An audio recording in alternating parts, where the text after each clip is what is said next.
part of the Press Play Podcast Network.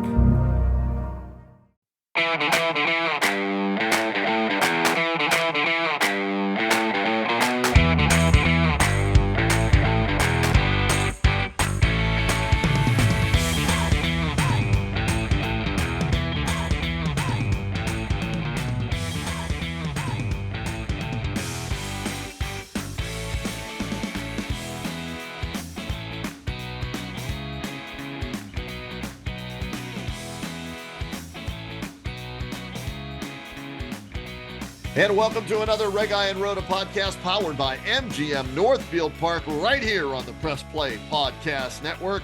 Got to give a shout out, pat on the back, 2 thumbs up to our fantabulous producer, Ty Courts, making sure all of this sounds good and you all get it out there in the podcatosphere. And Michael Reghi, stop me if you've heard this one before. It's deja vu all over again, as Yogi once said, right?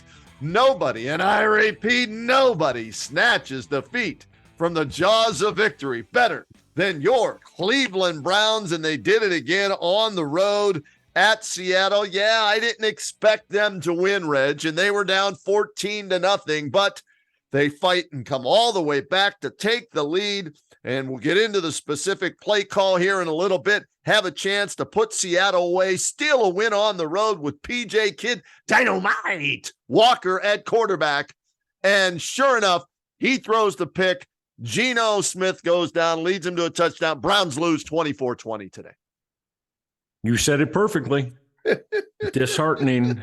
That's an eminently winnable football game that they decided to throw in the trash can. And, you know, I mean, we say it all the time. There's only 17 of these damn things. You know, this isn't the NBA or Major League Baseball. So, you know, you don't want this particular Sunday to come back and be a deciding factor here in a month or 6 weeks. But Kenny, again, that's an eminently winnable football game that they found a way to lose. And even with PJ Walker, they were right there, just inside the 2-minute mark on that 3rd and 3 to put the football away. I was not real, and I'll give it to you to take off with. I was not enamored at all with the way that they tried to go about offensively, put this football game away today. Not at all enamored with it. Michael, I was ready to give Stefanski a pat on the back, man. Great job with the play calling. He screened them to death. They ran 3 in a row on that one drive. Great play calls there. They were running the ball, picking up about 4 yards a carry, and they ran it 40 times. They needed to run it 41 times. They needed to run it one more time. And what I'm talking about here, where it all went to crap, was Browns ball, 3rd and 3 on their own 41-yard line, 2:04 left. They're up by 3, 20-17. They even call a timeout to discuss what play they should call. And I'm thinking, okay, great. They're going to spread the field. They're going to hand the ball off, hopefully pick up a first down for, Browns fans everywhere so they don't have to suffer the pain of giving the ball back and losing on a late game drive. And I thought for sure they'd run the ball. And sure enough, you gave the ball to PJ Walker, and his strength is not throwing the football accurately, Michael. He completed 15 of 31 passes today with 2 interceptions and none bigger on that. He hit Adams right in the helmet. Yep. I mean, Michael, there was no chance that pass was complete, and he stared his receiver, Amari Cooper, down. There were 3 defenders surrounding him if the ball had got past the line of scrimmage. So again, do I blame PJ Walker for a horrific throw, or do I blame the head coach / offensive coordinator for calling the pass play to put PJ Walker in? Yes, on both, I guess. I blame them both. Yeah, well, sure. There's a lot of reasonable cause for both. No question about it. But Kenny, to me, that cries out that you're running the football. To me, I'm running the football more than they did today, quite honestly, throughout the whole course of the game. But it gets exacerbated now when we're discussing this final drive that ultimately ultimately, and Walker, what did Walker turn the ball over today? 3 times? PJ Walker, yeah, he had 2 2 picks and interceptions the and a fumble. fumble. Yeah, listen, it's just very, very difficult. And I am not expecting, Reghi, yeah. Or are you expecting him to go out and play like, Dan Marino? Well, no, I'm not. But that just emphasizes even more why everything has to be put in a very advantageous situation for him and the football team to be successful. And when you go away from running the football at that particular time, Kenny, that's doing anything but putting your football team in an advantageous opportunity there. And today it screamed. I don't know. How many times did Kareem Hunt carry the football today? 14 times, 55 yards. That's not enough. That's not enough. I'm sorry. It's not enough. You could tell me, no, it's not enough. He needed to carry that football 20, 22 times today. And it didn't materialize. And it wound up costing him because I'm sure every Browns fan going, as you said, when that Walker throw hit the helmet of, I'm not sure who was it, Jamal Adams, yes, on a blitz. And he got picked. Did you not know what the outcome was going to be? Yeah. That's a given right there, right? And Geno Smith wasn't playing that well, Kenny. He wasn't playing that well. But give them that opportunity, give them that life. And kaboom, couple of plus 12-yard throws right away. And suddenly they're there and then they're in the end zone to win the football game. So, to me, again, it was, it could have been avoided, Ken. It could have been and here's where you think, how much bigger is 5-2 than 4-3 right now? Yeah, absolutely. In their division. Yep. In the AFC North. That's huge. That's huge. Pittsburgh got beat today, right? Yep. Cincinnati went on the road and won. Yeah, and it's in look. Baltimore is a class of the division. We know that, but he had a chance at 5-2 to at least stay there with them, closely with them. So now it's you got everything's all jumbled up again as with 10 football games to go. Reg, here's the thing that popped into my head. As soon as he threw the pick, I thought to myself, you know what?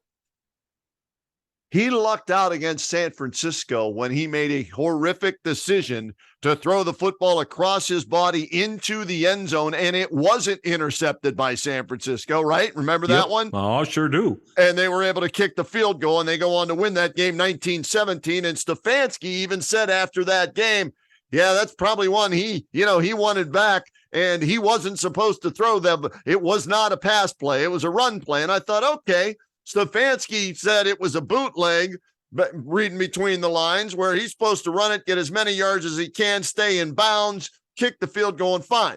So Stefanski wasn't calling a pass play there, but this was an obvious pass play, and this time they weren't as lucky, and he made a horrific throw on a horrific call, and you put those two negative things together, and it spells disaster for the Browns. I think it was 6 plays, 57 yards, and a $119. Jackson Smith and Jigba, former Buckeye first-round pick, takes it in for the touchdown with 38 seconds left, and the Browns go from leading 20-17, losing 24-20. So just when I'm thinking, Stefan, you know what? Okay, yeah, you got to give him love, got to give him credit. And he makes a bonehead decision like that. And after the game, he sounded like Charlie Brown's teacher,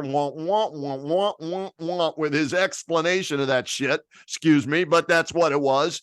And it just, when you have an opportunity to steal a game like that with PJ Walker at quarterback on the road, man, like you said, that can go a long, long way to helping you either win the division or secure a playoff spot. Now, having said all that, 6-2 Ravens, Steelers, Browns, Bengals, all 4-3, right? Game and a half back.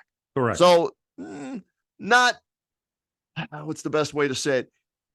Division isn't won or lost on today, but it sure could have helped you put you in a better position for down the road, where maybe if you do stub your toe, you win this one, it evens it out. You know what I mean? Without question. Yeah, without question. And like I said, you got an opportunity, because to me, each win that, you put in the fold right now gets you a little bit closer to being a playoff team. And we've said since August, since this thing, that this is what's got to happen this year.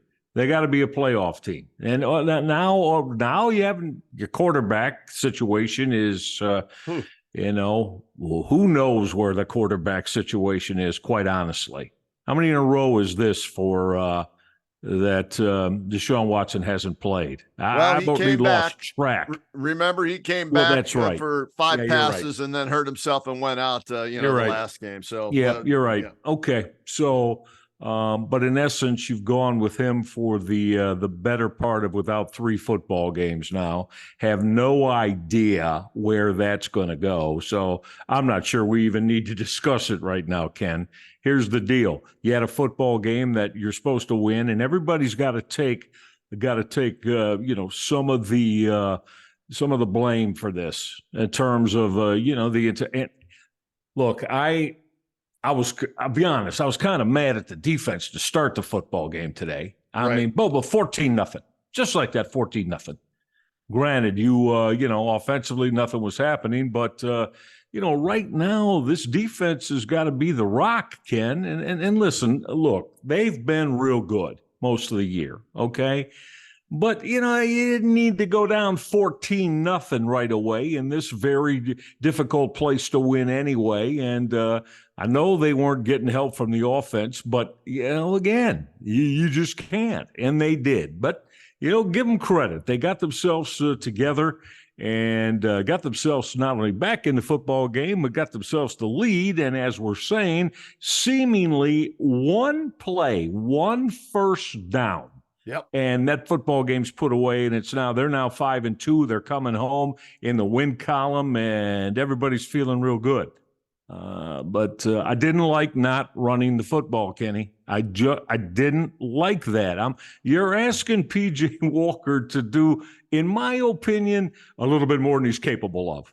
Partner, I don't know how you feel about it, but that's the best way I could say it, bottom line.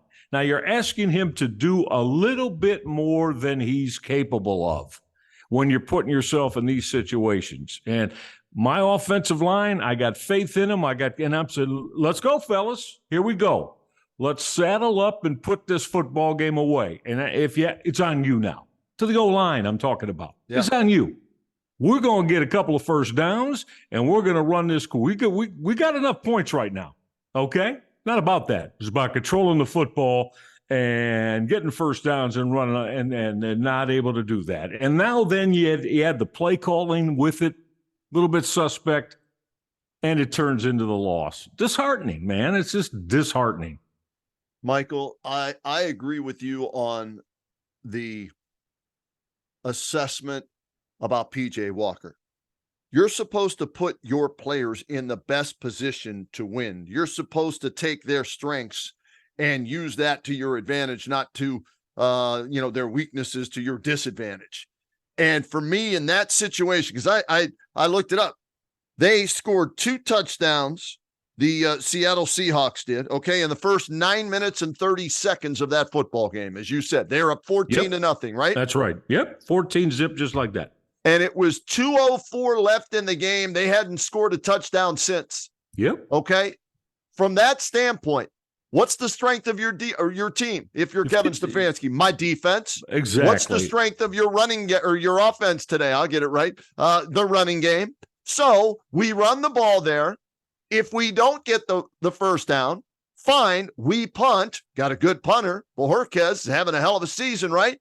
Mm-hmm. Make them have to drive at least 65 yards for a tying field goal, maybe 80 to 85 yards for a game-winning touchdown. Let your defense, your strength, win you that game. The one thing you could ill afford on that third down play was a interception or fumble, or I should have just said a turnover. And what happened? They turned the ball over. They shortened the field. Momentum switches just like that. Next thing you know, this offense that couldn't do doodly squat, as AC, they couldn't do doodly squat, Reghi, as AC would say, right? Yep. Well, they all of a sudden looked like they did on the first 2 drives, went right down the field and scored that touchdown. So for me, yeah, PJ Walker threw the interception. Yeah, he turned it over 3 times, but he is a third-string XFL quarterback that you have starting. So it's more on the head coach and the play caller for putting him in a bad position right there. That's where I place the blame today. Well, sure, you can make that case. And like I said, I'm of the feeling that the players were not put in the best position to be able to put that football game away and win it. And it's a damn shame. Though, that having been said, if you're putting them out there, here's all I'm going to ask of if I'm PJ Walker, Kenny, if I'm Kevin Stefanski and the offensive coaches, the first thing I'm telling him, though, PJ, look, take care of the football, man, okay? Yep. I'm not asking you to go out and, throw 4 touchdown passes and start, making everybody believe you're Dan Marino. Okay. I'm not asking you to do that, but man, I got to have you take care of the football. We can't turn the football over. We just can't. And, as you just said, I believe you knew when that ball, I'm not throwing the ball there again. I'm not throwing the ball there.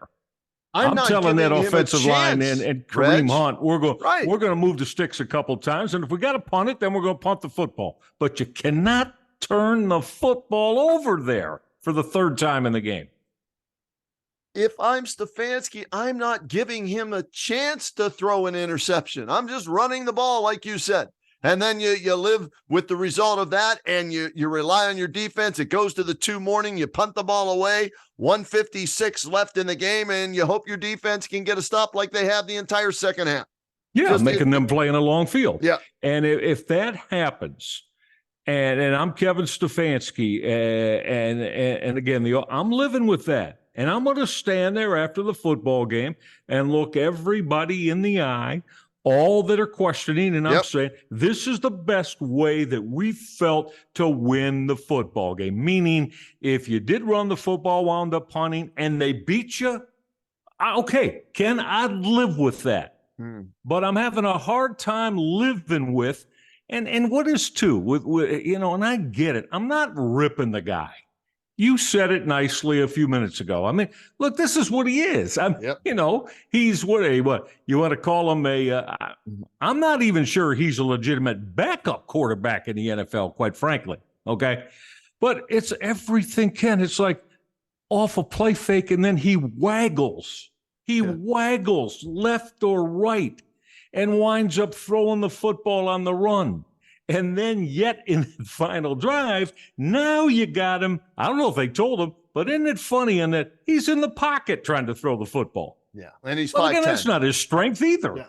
5'11", 5'10", whatever the heck he is. So that he looks tiny out there. Come here, I'm gonna eat you. Get in my belly, wee man. That's basically what it looked like from that bastard in Austin Powers. There you go. Well, and look, I'll tell you what it looks like. It looks like a big L burger, as in loss. No doubt. In the NFL scores today. Reg, need to happen. It just didn't need to happen that way. Really did. Had the ball 13 more minutes than Seattle, ran 20 more plays than Seattle, but lose 24-20 because they lost the turnover battle 3-2, and that last costly one cost them the game. We'll get a break in right now, Reg. When we come back on the R&R podcast, we'll have a few more things to say about this one. Take a look at the AFC North and look ahead to what's next for the Browns. And, well, is it going to be Deshaun Watson at quarterback? Is it another PJ Walker start, or do they go back to DTR, or do they trade for somebody by 4:00 on Tuesday? We'll get into all that when the R&R podcast continues, brought to you by MGM Northfield Park right here on the Press Play Podcast Network. What's up, everyone? I'm Holly Wetzel. And I'm Tyrus Powell. And we are your hosts of The Orange is Oranger, a Cleveland Browns podcast on the Press Play Podcast Network. We give you all the dog pound coverage that you'll need to get you through the regular season, hopeful postseason, and I'd say off-season, Tyvis, but is there really ever an off-season for this team? Thankfully for our podcast, Holly, there really never is when it comes to the Cleveland Browns. Don't miss our breakdown of each week's matchup, game recaps, and any and all news out of Berea to feed your Browns appetite. As we know, Holly, dogs gotta eat. Yes, they do. So hit that subscribe button and never miss an episode of the Orange is Oranger, Cleveland Browns podcast on the Press Play Podcast Network. Hey everybody, it's Sam Amico from Cavs on the Break NBA podcast. Be sure to give us a listen for all your Cleveland Cavaliers recaps, analysis, breakdowns, draft talk, free agency. The list goes on and on. Give us a listen, Cavs on the Break NBA podcast. Hey, the Roadman, Kenny Roda here for the Reghi and Roda podcast. And if you haven't been to Northfield Park, what's wrong? Get on out there. Have some fun, people. Northfield Park is your home for live and simulcast racing. You can catch the excitement of live harness racing every Monday, Tuesday, Wednesday, Saturday, and Sunday evening with a 6 p.m. post time. And check this out. Wager and win daily on top thoroughbred and harness tracks from around the world with action starting at high noon. Free admission, free parking every day at MGM Northfield Park, and tell them Reghi and Roda sent you. Looking for new insights on the Cleveland sports scene with a unique side of Cleveland sports history? Then you found the perfect podcast. I'm John Sable. And I'm Scott Sable, and we're hosts of the Sable Brothers on the Baseline podcast, a podcast about Cleveland sports, but not your typical podcast about the land's sports teams. Join us as we embark on a journey of sharing a unique and historical side of Cleveland sports history with the help of some former Cleveland sports stars and other historical figures. All right here on the Sable Brothers on the Baseline podcast, part of the Press Play Podcast Network. And we continue with the R&R podcast powered by MGM Northfield Park here on the Press Play Podcast Network. Kenny Roda along with Michael Reghi recapping the Browns 24-20 loss to Seattle. They fall to 4-3. And Michael, that's the bad news. The good news is the Steelers lost. The Bengals and Ravens won, but it's kind of a logjam for that second spot right now in the AFC North behind first place Baltimore. Baltimore went on the road. They beat Arizona by 7 today. So the Ravens are 6-2. They played one more game than everybody, but the Ravens with a 1.5 game lead over all three teams because Steelers, Browns, Bengals now all 4-3 as we are through 8 weeks of the NFL season. Just your thoughts on the standings and where it goes from here. No surprise. I believe the Ravens are the most complete football team, and they've got the quarterback that can go out and win a football game today, right? And I guess if you want to say that the Cincinnati Bengals, when Joe Burrow is right, they have it too. But right now, to me, Baltimore's the class of the division, and but certainly they're beatable. I mean, you can beat the Baltimore Ravens again, but you look, the Browns without their quarterback, I think, Ken, we'd agree they've minimized the amount of type of in-game, whether it's from the coaching tree or it's just play that it doesn't warrant winning. Well, they're into the minimum amount of that now, right? I mean, they just don't have a lot of wiggle room as far as trying to play 60 minutes and go ahead and beat anybody, in the National Football League. So, we're going to find out what this team's all about. I mean, in the next few weeks, as you said, and until I see otherwise, I don't know. I can't put a lot of faith in they're going to get their quarterback Deshaun Watson back. So this is what it is right now, Kenny. I can't go back to Dorian Thompson-Robinson right now, though. I mean, the Rook, to me, he's not ready for this, And again, it's no knock on him or fault to him, but he's got to be able to get a better NFL feel first for the game and how the game is processed and how you go about it as a quarterback. So this is what it is, Ken. I mean, and now the Minnesota Vikings need a quarterback. Right. They Kirk Cousins is out for the year, I think. They've Torn lost Achilles. him. Yeah, that's what they're saying. It looks like it's a torn Achilles for Kirk Cousins. Yeah, so I mean, you got they're going to be looking for quarterbacks. I don't know, Ken. I'm kind of if I'm them, if I'm Stefanski, look, fellas, this is what we are and who we are, and let's show everybody why we believe we can overcome situations like this and be a playoff team. Right now, to me, Ken, that's it. That's it. That's where they are. On the Kenny and JT show on WHBC earlier this past week, we had a couple of Browns beat reporters on, and they both said something interesting, Reg. I want to get your thoughts on this. They said, we were asking them about trades, and they said, well, Tuesday may depend on what happens on Sunday, right? So if you're the Browns, if you're Andrew Berry, are you on speed dial with the Washington Commanders, who lost again today, and saying, hey, well, what would it take to pry Jacoby Brissett away from you guys and bring him back here, where last year I think he was 4-7 in 11 starts for the Browns, but a far better quarterback than P.J. Walker or Dorian Thompson-Robinson? Or do you look to the free agent market, and there ain't much out there? I think Carson Wentz might be the best name on the actual free agent market out there to add another quarterback to your roster. Do you think the loss will force them to do something by Tuesday at 4:00? I think it may. Yeah, I think it may. And now they know, as I just mentioned, that Minnesota is going to be will be looking for a quarterback as well. So, again, I would be fine with bringing a Jacoby Brissett back at this point, because he gives you, again, who's going to give you the better opportunity to win? And I believe that Brissett would. As I said, I can't throw the rookie in again. And it's not a knock on the young man, okay? But, he's not ready for this. He's just not ready for this. So, if they had a chance to go out and get Jacoby Brissett, Kenny, I would. I'll hard pass on Carson Wentz. Thanks, but no thanks on that. And now you're going to have to find a way, as you said, because I guarantee you Minnesota is going to make a move. They're going to make a move of some kind on a QB. So you're going to have company with this type of decision. But I just hope I can't see Andrew Berry just sitting pat and letting this play out. And if he does, then to me, you're going to have to find a way to kind of start winning every week, Kenny. I think you better expect to let your defense know that, hey, fellas, we're going to give you 17, maybe 20, maybe 23 to work with. But, there it is for you. So, hang that up and just know we're not going to go out and be able to give you 45, all right? Because that's not how they're built anyway, Ken, and who they are. Reg, I'm looking at some other names, free agents, right? Yeah. Carson Wentz, I already mentioned.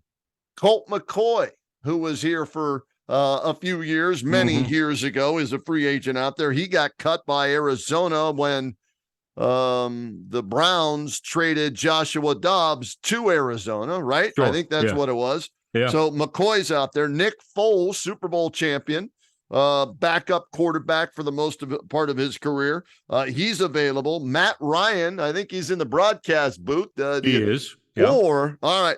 And tell me, how crazy am I to throw this name out there? All right. Because my radio partner currently, JT, thought I was losing my marbles when I said, what about going out, seeing if what's his name's bored with retirement right now? That guy that used to play in New England and in Tampa Bay, Tom Brady, and say, hey, Tom, we got a hell of a defense over here. Got Amari Cooper. Running game's pretty decent. And you got the Chief David Njoku here. Would you be interested in coming out of retire? So any of those guys, Reg, do you make a call to Brady, to Ryan to get them out of retirement, or maybe try and, see what the interest might be from Nick Foles or Colt McCoy? Well, again, of everybody you just said, I would probably at this point feel the most comfortable with Jacoby Brissett. Okay. May surprise you, but of those guys, I mean, sure, you can do that.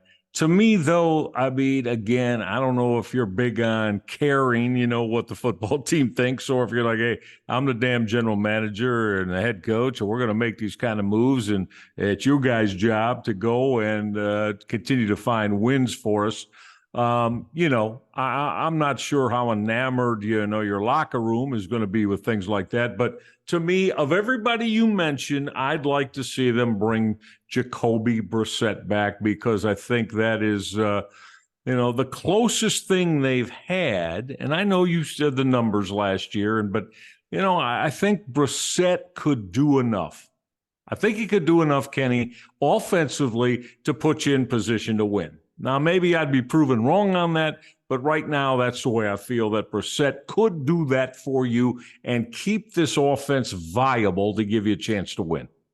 Got to be better than P.J. Walker, right? And Dorian Thompson-Robinson. Yeah. I mean, one touchdown, 5 interceptions now for P.J. Walker. They're 2-1 in the 3 games he's started or played in, but 1 touchdown, 5 interceptions, and at least 1 other turnover, a fumble, right? So 6 turnovers in 3 games. That's 2 a game.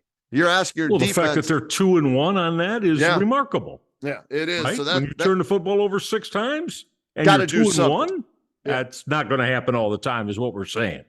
You can't count on that to happen. Win football games when you're turning it over 2 times a game. That's not going to happen. And they put themselves in this position when they made the trade of Joshua Dobbs to Arizona earlier this year, thinking they were fine with DTR, a rookie 5th-round pick who played 5 years in college. And I'll say that every damn time we do a podcast to make sure I drive home the point how stupid of a move that was. It was. And they thought they could get away with that when they're challenging in their minds for a division championship, the AFC championship, and a Super Bowl championship. Well, now guess what?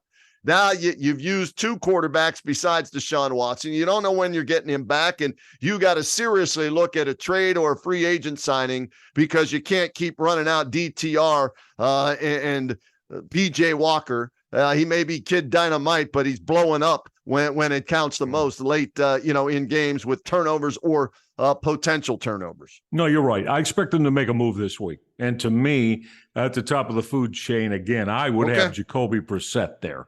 Now we'll see, but I got a feeling, Ken, Browns fans, there will be another quarterback that's going to show up in Berea this week for the Cleveland Browns. I'd be extremely surprised, Kenny Roda, if there wasn't. I'm looking at the standings with Washington. They're 3-5, and they're going with Sam Howell, right? Yeah. So Brissett thought he was going to be a starter there. He didn't win the starting job, so you got a 5th-round pick, I think, for Joshua Dobbs from Arizona.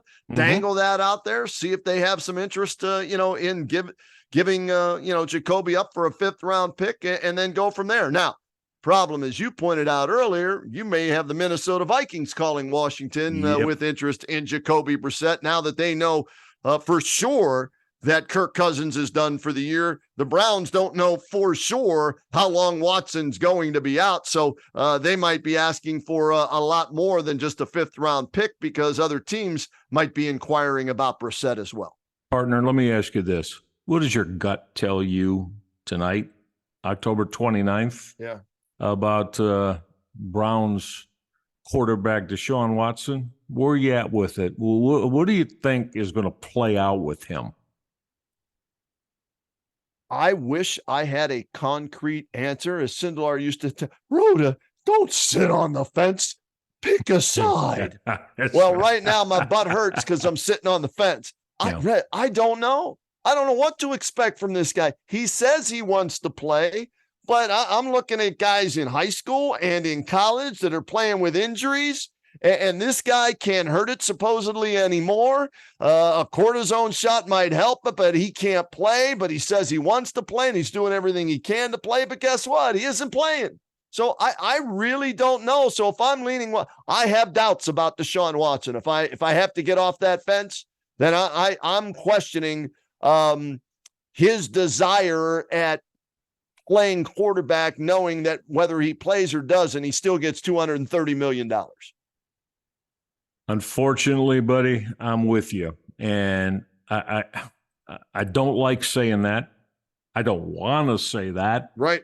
but that's the innate way I feel right now. He doesn't seem to want to put himself in that position right now to get back on the football field. To me, Kenny, again, and you and I have been talking about NFL quarterbacks, I don't know, for a couple of decades. That's troublesome and bothersome to me, buddy. How about you? Yeah. The lip service is getting old, right? You can tell me, so many things, but until you actually go out and do it, I'm not going to believe it. And, well, why wouldn't I want to play? I've worked back from the last 2 years. Well, yeah, you can say that, but your actions don't seem to be following up the words that are coming out of your mouth. Here's what I will say, Reg. I think we will get a better understanding this week of Deshaun Watson's injury based on what the Browns do or don't do by 4:00 on Tuesday. If they go out and do trade for Jacoby Brissett, that tells me that injury, or like you and I, they're having doubts about when Deshaun Watson will be back. If they don't make a trade for a quarterback, that leads me to believe then they think he will be ready to play this Sunday against Arizona, and they didn't feel the need then to go out and trade for a quarterback. So I think we'll have a clearer understanding, I hope, right, of what Watson's immediate future is with the Browns based on what they do or don't do with the trading deadline on Tuesday. It sounds logical. And you know what else? Remember something you and I had fun with for years? The schedule game. Oh, are the Cleveland Browns, Barry, are they playing the schedule game and looking at, well, we can beat Arizona. right? We can beat Arizona with PJ Walker. Right. So that'll get us back 5-3. It kind of makes me laugh a little bit. They might be playing the old Reghi Roda schedule game. Hey, right after that, though, you're at Baltimore, then Pittsburgh's at home. You're at Denver and at LA in back-to-back road games. Oh, yeah, That's and then right. Jacksonville comes a-calling, who are 11-2 in their last 13 games dating back to last year. So that's right. You got to figure something out rather soon. And every game you roll the dice on thinking you might be able to win with a 5'11 quarterback with cleats on, that comes up short, you're costing yourself a chance at a division championship and maybe a spot at the playoffs. And dare I say, keeping your job as the head coach or general manager, Stefanski and Barry. No, you're right. And I think, Kenny, another thing, something else you and I always talk about as well. And how do you think whatever they do or don't do is going to go over in your locker room? Right. Right? Because if you don't think that is a huge component, especially in the National Football League, maybe even over and above the NBA and MLB. But in your locker room and what their perception is of you, General Manager Andrew Barry, and any decision maker you want to throw out there with situations like this about making moves, oh boy, I tell you what, because if they start to feel you're not giving them the best opportunity to win and be successful, Ken, need we say what the result is of that? Couldn't agree with you more, Reg. You've got to prove to those guys on the defense who are busting their ass, right? Yep. Keeping you in games. They've won you 2 games already. You've got to show them that, okay, all right, we see what you're doing. Yes, we've erred. We've made mistakes. We're going out. We're getting Brissett back here. And I think that would give the locker room a lift, especially if you have no idea what the immediate future is with Deshaun Watson. You have to do something. You can't go forward anymore, even though he's 2-1 in 3 games that he's played, with PJ Walker or Dorian Thompson-Robinson as the potential starting quarterback should Deshaun Watson not be able to play or doesn't want to play. No, not after today. You just can't do it. And again, it's not piling all the blame on PJ Walker, but look, to me, the fact that they found a way to be 2-1, right, with him. Yeah. And again, I'm just not ready to go to the Rook. I don't want to put him in that position right now. to me, he's not ready for it, so I'm not going to do it, period. Okay. So I've eliminated that, me. So now, again, you got to go out and get a quarterback this week, Ken. I think that would be the best way for this football team, this whole organization to go forward. And at least, as we just said, make sure you've got everybody feeling at least, well, they're doing everything they can. Those guys that put the helmet and the pads on, they're doing everything they can to try to get us, immobilized so that we could go ahead and make a legitimate playoff run here. I think it's real important they do it this week. Swallow your pride, put your ego aside. Andrew Berry already admitted you made a mistake with Joshua Dobbs by going out and getting PJ Walker. Go ahead and admit you made another mistake. Gave it a shot, didn't work. All right, we're going to trade for a guy that was with us last year, knows the locker room, knows the offense, and can fill in should Deshaun Watson's shoulder act up throughout the year, or if he can't go, in the immediate future. So we'll see. Tuesday, 4:00, I believe, Eastern time is the trading deadline in the National Football League. All right, Reg, that'll wrap up this edition of the R&R podcast. We'll do it all over again.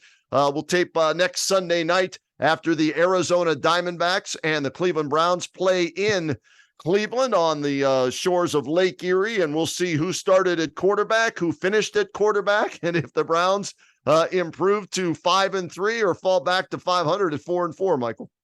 Diamondbacks, Cardinals, it doesn't matter who shows up. Oh, did I say Diamondbacks? My It's bad. okay, I'm thinking, man. Hey, we can have bring the Diamondbacks too. I'm sure some of them played football in high school, whatever. Hey, bring how them about too. the fact that they're in the World Series? That's what's mind-boggling to me against the Texas Rangers. You could have got all my money, my man, if you told me, hey, Reg, it's going to be a Texas Arizona World Series coming up in October. Friday. Yeah, okay. Let me take all your money on that. And, of course, here it is. Here it is. Exactly. My partner the other day asked me, name as many Diamondbacks as you can. Go. I went, I'm done. I didn't know anybody. I had no idea. I'm done. I lose 0.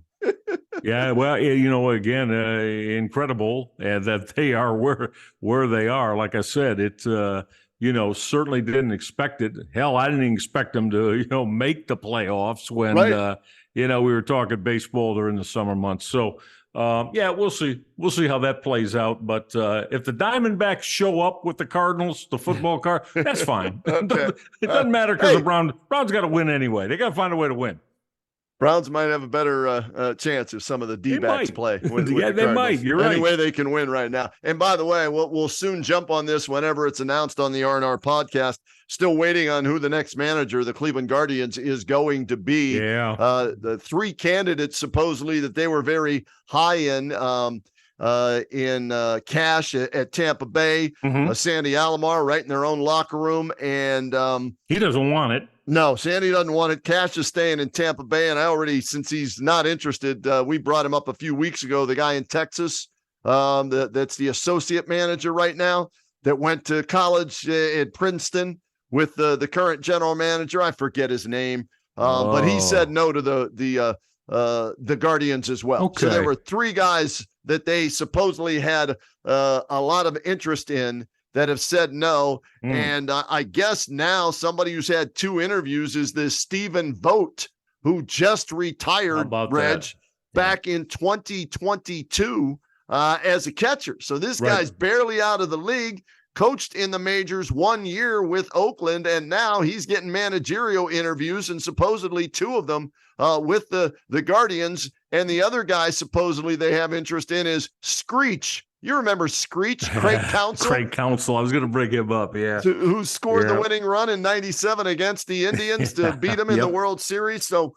he supposedly is on the short list as well. And that guy I was thinking about was Will Venable, Reg, with the Texas Rangers. Will Venable. Who there you said go. no. Yeah, well, okay. So, they'll figure somebody out and bring somebody in, but that seems to be the thing is, mentioned Stephen Vogt. I mean, these are the type of guys, Kenny, young guys that are, just out of the major leagues, or maybe have only been a coach on a team for a year or 2. These are the type of guys that are getting hired today. The day of getting, coming and bringing back the old, grizzled managers that got 20 years experience as a manager in the bigs. Those days are gone.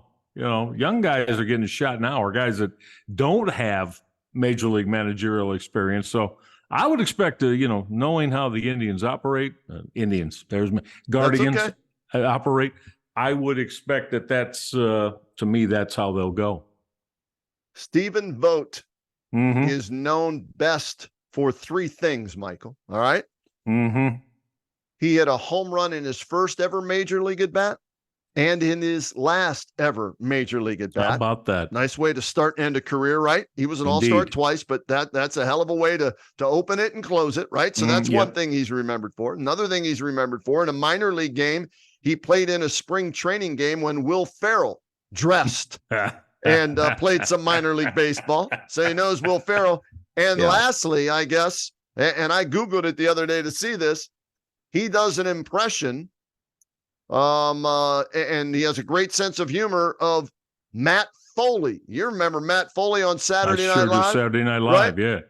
Yeah, I sure do. Well, My name is Matt Foley. I'm 37 years old, and I live in a van down by the river. Yep. He can join you then, man, and do all kinds of, impressions or what have you. Yeah. So those are the three things he's known most for right now. And we'll add that fourth, getting reportedly a second interview with the Cleveland Guardians. Craig Counsell gets to pick where he wants to go next, I guess. And we'll see if he picks the Guardians. If not, maybe it's Stephen Vogt. And a wild card is Johnny McDonald. I heard his name being thrown around with his development of minor league players over the last 3 or 4 years. We see him out at spring training every year. We go out there for WHBC. So that's a wild card name to keep in mind. I like it. Hopefully sometime soon they'll announce the next guy that'll manage their baseball team. And then we'll talk some Cavs too, as they're off to a 1-2 start, but we'll wait till they get rolling and get everybody back healthy. Buddy. All right, Reg? Yeah, for sure. Sounds good, man. Have a great week. Always good to be with you. Same here, and thanks to our producer, Ty Courts, once again, making sure all this gets out to you, in the podcatosphere, and you can find us everywhere and anywhere podcasts are, whether that's with your smart devices, Spotify, Apple, Play, whatever it is. You know where to find the podcast. Just type in Reghi and Roda, and you'll be good to go. All right, we'll talk to y'all next time here on the R&R Podcast.